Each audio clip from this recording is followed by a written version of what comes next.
10 defense. They'll be better early than November, December, and January. And the quarterback play is limited because they can't run the football, and the O-line is always in crisis. That's what they are. You can keep running through quarterbacks and left tackles and wide receivers and drama and running backs, coordinators. Doesn't matter. The guy in charge, Mike Tomlin, is tone-deaf to offense. NFL head coaches have gotten younger, smarter, and more offensive. And these older defensive guys, Pete Carroll, Bill Belichick, Mike Tomlin, Ron Rivera, Lovie Smith, they feel outdated. And I said this, Aaron Rodgers, go to Minnesota or retire. You're just stepping into Tomlin's quicksand. And I would have no problem hiring Mike Tomlin, say, in Miami to stabilize the Dolphins. I think he'd be a really good fit there. But look around the league right now. Who's the number one seed in the AFC? Sean Payton, offensive coach. The Jaguars never deliver. Oh, wait, now they're going to win their division potentially. Liam Cohen, offensive coach. Sean McVay is number 2 seed in the NFC. You know who number 1 is? Offensive coach Ben Johnson.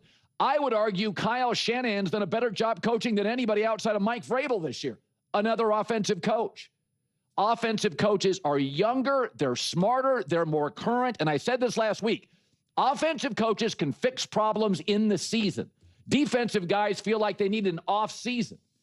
And I'm sorry, but on defense, they're old. The Steelers are expensive. Darius Slay, Jalen Ramsey, they're past their prime. They're paying a fortune for it. They got gray beards on offense and on defense. They took a defensive tackle instead of Jackson Dart. What are you doing? And again, no urgency. This is a criticism I said about Pete Carroll. Geno Smith's not good enough. Ron Rivera said, I got Sam Howell. Not good enough.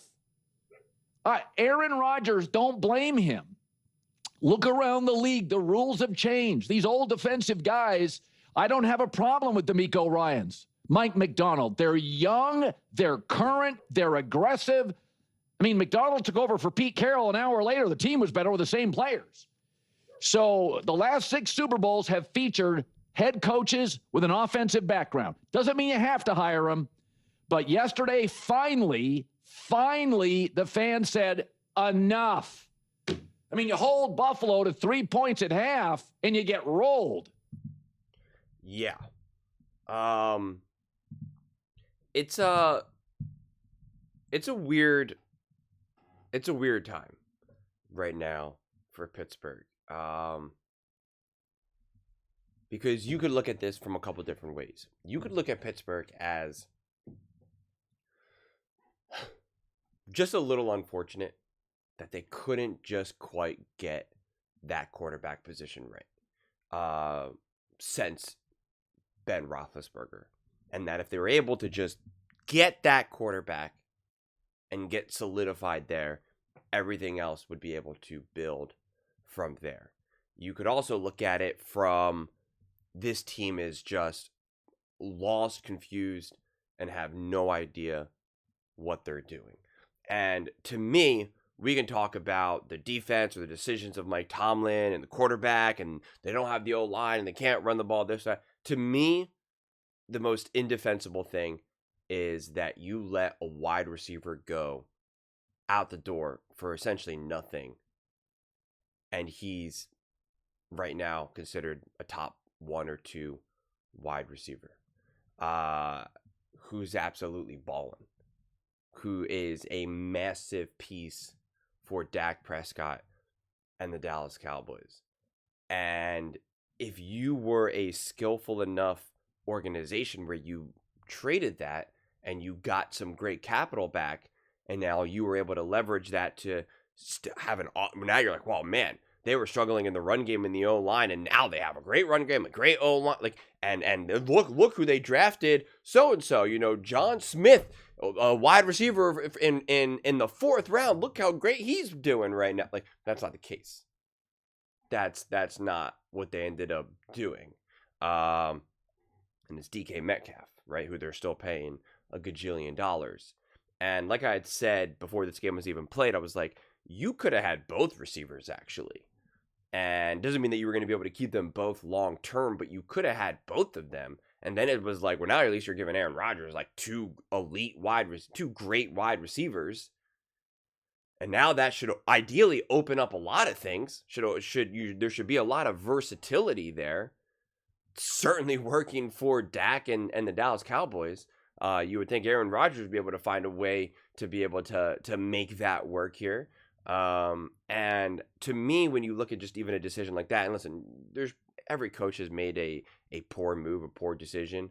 But like, that's just such a glaring, especially because everyone kept saying, oh, as soon as the receiver leaves Mike Tomlin, it's downhill for them. Mike Tomlin knows when to let people go, blah, blah, blah, blah, blah. And it's like, well, this was a massive misstep, and being unable to make this work it's a huge problem to me.